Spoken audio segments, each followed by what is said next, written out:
राधे राधे दोस्तों। सोमवार के व्रत को लेकर मान्यता है कि इस व्रत को करने से भगवान शिव अपनी भक्तों की मुराद जल्दी पूरी करते हैं।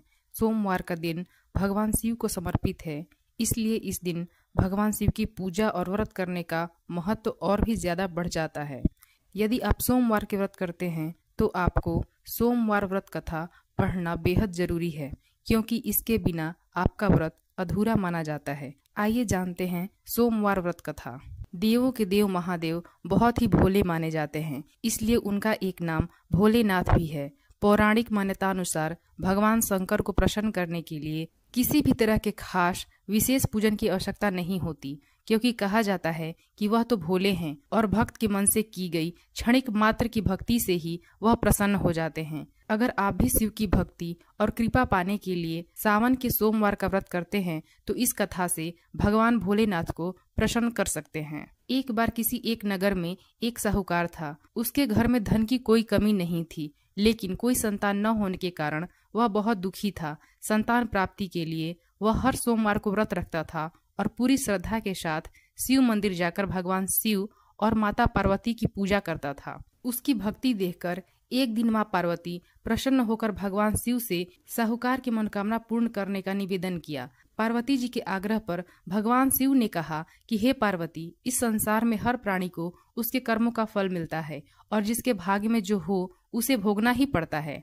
लेकिन पार्वती जी ने साहूकार की भक्ति देखकर उसकी मनोकामना पूर्ण करने की इच्छा व्यक्त। माता पार्वती के आग्रह पर शिव जी ने साहूकार को पुत्र प्राप्ति का वरदान तो दिया, लेकिन उन्होंने बताया कि यह बालक 12 वर्ष तक ही जीवित रहेगा। माता पार्वती और भगवान शिव की बातचीत को साहूकार सुन रहा था, इसलिए उसे ना तो इस बात की खुशी थी और ना ही दुख था। वह पहले की भांति शिव जी की पूजा करता रहा। कुछ दिन के बाद साहूकार की पत्नी ने एक पुत्र को जन्म दिया। जब वह बालक 11 वर्ष का हुआ तो उसे पढ़ने के लिए काशी भेज दिया गया। साहूकार ने पुत्र के मामा को बुलाकर उसे बहुत सारा धन देते हुए कहा कि तुम इस बालक को काशी विद्या प्राप्ति के लिए ले जाओ। तुम लोग रास्ते में यज्ञ कराते जाना और ब्राह्मणों को भोजन दक्षिणा देते हुए जाना।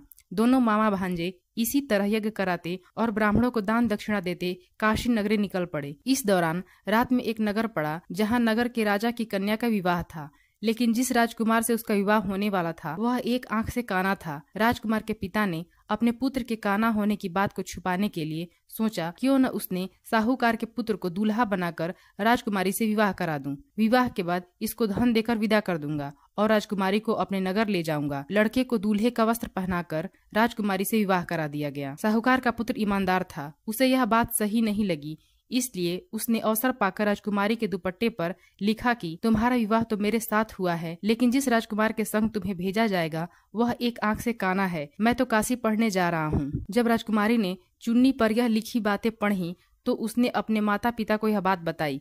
राजा ने अपनी पुत्री को विदा नहीं किया। फिर बारात वापस चली गई। दूसरी ओर साहूकार का लड़का और उसका मामा काशी पहुँचे और वहां जाकर उन्होंने यज्ञ किया। जिस दिन लड़का 12 साल का हुआ उस दिन भी यज्ञ का आयोजन था। लड़के ने अपने मामा से कहा कि मेरी तबीयत ठीक नहीं है। मामा ने कहा तुम अंदर जाकर आराम कर लो। शिव जी के वरदान अनुसार कुछ ही देर में उस बालक के प्राण निकल गए। मृत भांजे को देख उसके मामा ने विलाप करना शुरू किया। संयोगवश उसी समय शिव जी और माता पार्वती उधर से जा रहे थे। पार्वती माता ने भोलेनाथ से कहा, स्वामी, मुझे इसके रोने के स्वर सहन नहीं हो रहा, आप इस व्यक्ति के कष्ट को अवश्य दूर करें। जब शिव जी मृत बालक के समीप गए तो वह बोले कि यह उसी साहूकार का पुत्र है जिसे मैंने 12 वर्ष की आयु का वरदान दिया था। अब इसकी आयु पूरी हो चुकी है। लेकिन मातृभाव से विभोर माता पार्वती ने कहा कि हे महादेव, आप इस बालक को और आयु देने की कृपा करें, अन्यथा इसके वियोग में इसके माता पिता भी तड़प तड़प कर मर जाएंगे। माता पार्वती के पुनः आग्रह पर भगवान शिव ने उस लड़के को जीवित होने का वरदान दिया। शिव जी की कृपा से वह लड़का जीवित हो गया। शिक्षा पूरी करके लड़का मामा के साथ अपने नगर की ओर वापस चल दिया। दोनों चलते हुए उसी नगर में पहुंचे जहां उसका विवाह हुआ था। उस नगर में भी उन्होंने यज्ञ का आयोजन किया। उस लड़के के ससुर ने उसे पहचान लिया और महल में ले जाकर उसकी खातिरदारी की और अपनी पुत्री को विदा किया।